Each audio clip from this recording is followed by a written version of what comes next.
পাপ করি, সবচেয়ে বেশি পাপ করি আমরা মুখ দিয়ে, এই জন্য মুখাগ্নি করা হয়, মুখে আগুন দেওয়া হয়। হরে কৃষ্ণ। লক্ষ লক্ষ জন্মে যার কৃষ্ণ ভক্তি লাভ হয় না, এমন একটি শাক আছে যে শাকটা রান্না করে তুলসী পাতা দিয়ে ভগবানের ভোগে যদি দিতে পারেন, আর সেই শাকটা যদি কেউ খেতে পারেন প্রসাদ হিসাবে, তাহলে তার ওই মুহূর্তেই কৃষ্ণ ভক্তি লাভ হয়। লক্ষ লক্ষ জন্মে যার কৃষ্ণ ভক্তি লাভ হয় না, তার এমন একটি শাক আছে যে শাকটা রান্না করে তুলসী পাতা দিয়ে ভগবানকে নিবেদন করে ওই শাকটা খেলে ওই মুহূর্তেই তার কৃষ্ণ ভক্তি লাভ হয়। সেই শাকটির নাম কি? পাট শাক। পাট শাক কোনো সাধারণ খাদ্য না, পাট শাক দিব্য খাবার। তাই চৈতন্য চরিতামৃতে ভগবান গৌরাঙ্গ মহাপ্রভু শ্রী শিবানন্দকে বলছে এই পাট শাক কোনো সাধারণ খাবার নয়, দিব্য খাবার। কোথায় আছে? চৈতন্য চরিতামৃতে আছে। হরি বল। ভগবান সকল রোগের ঔষধ একটি জায়গায় রাখছে, অথর্ব বেদে এই কথাটা লেখা আছে। সেই খাবারটা খেলে তার যার যে রোগ হোক ভালো হয়ে যাবে, অথর্ব বেদে এই কথা লেখা আছে। সেটা হলো গাভীর প্রস্রাব। গাভীর প্রস্রাবে ভগবান সকল রোগের ঔষধ সেখানে রেখেছে। অথবা যে গাভী বাইরে ঘাস খায়, সেই গাভীর কানে গিয়ে বলবেন মা আমার এই রোগ হয়েছে। মা 7 জন, তার ভিতর একজন হলো গোমাতা। সেই মার কাছে যে বলবেন মা আমার এই রোগ হয়েছে, গাভীটা ছেড়ে দিবেন, ওই ঔষধি ঘাস খেয়ে আসবে, ওই দুধ দহন করে আপনি খাবেন, আপনার পাপ চলে যাবে, ওই আপনার রোগ চলে যাবে। অথবা দুধ দিয়ে ঘি তৈরি করে মাখন, ঘি তৈরি করে নাক দিয়ে টানবেন, পায়ুপথে আপনার রোগটা চলে যাবে। কখন হরে কৃষ্ণ বললে পূর্বের সকল পাপ চলে যায় এবং নিশ্চিত ভগবত ধামে যেতে পারবেন। হাসি দেওয়ার পরে যদি হরে কৃষ্ণ বলতে পারেন, তাহলে পূর্বের সকল পাপ চলে যাবে এবং নিশ্চিত তিনি ভগবত ধামে যেতে পারবেন। এটা মুসলমানদের ভিতরে আছে। হাসি দেওয়ার ভিতরে পরে তারা সবচেয়ে বড় দোয়া আলহামদুলিল্লাহ বলেন। এদের মুসলমান আছে এখানে দেখছিলাম, আলহামদুলিল্লাহ সবচেয়ে বড় দোয়া। হাসি দেওয়ার পরে মুসলমানরা বলে এই আলহামদুলিল্লাহ। আমাদেরও আছে হরে কৃষ্ণ। হাসি দেওয়ার পরে যদি হরে কৃষ্ণ বলেন, পূর্বের সকল পাপ চলে যাবে এবং নিশ্চিত তিনি ভগবত ধামে যেতে পারবেন। হরি বল। কখন কোন সময় ভগবানকে প্রদীপ দেখালেন? ভগবানের চরণে 4 বার, কোমরে 2 বার, মুখমণ্ডল 3 বার, সর্বাঙ্গে 7 বার। এটা দেখানোর পরে প্রসাদী করার পরে আকাশে ভগবান দাঁড়িয়ে আছে, চরণে 4 বার, কোমরে 2 বার, মুখমণ্ডল 3 বার, সর্বাঙ্গে 7 বার। এরপর বৃন্দা দেবীর চরণে 4 বার, কোমরে 2 বার, মুখমণ্ডল 3 বার, সর্বাঙ্গে 7 বার।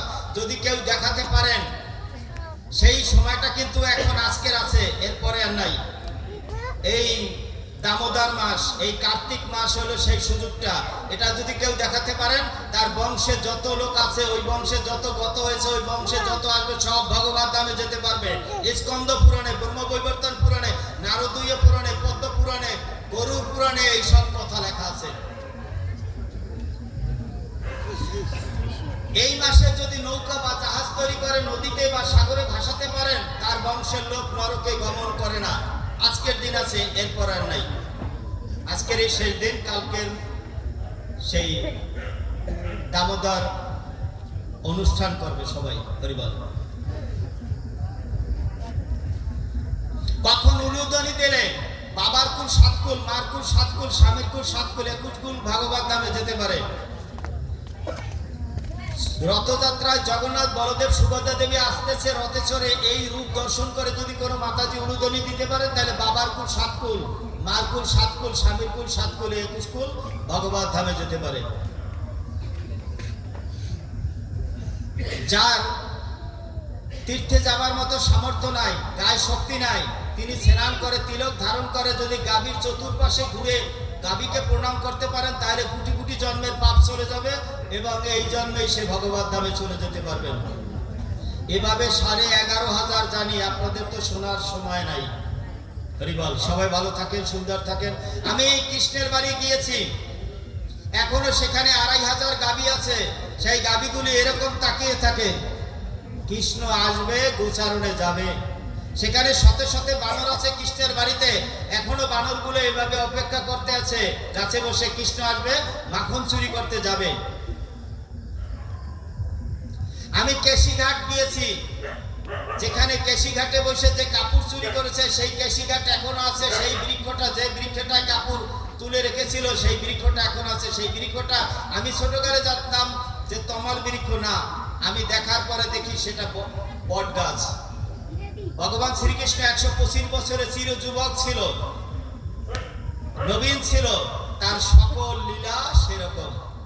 সেই বটগাছটা এখন আছে।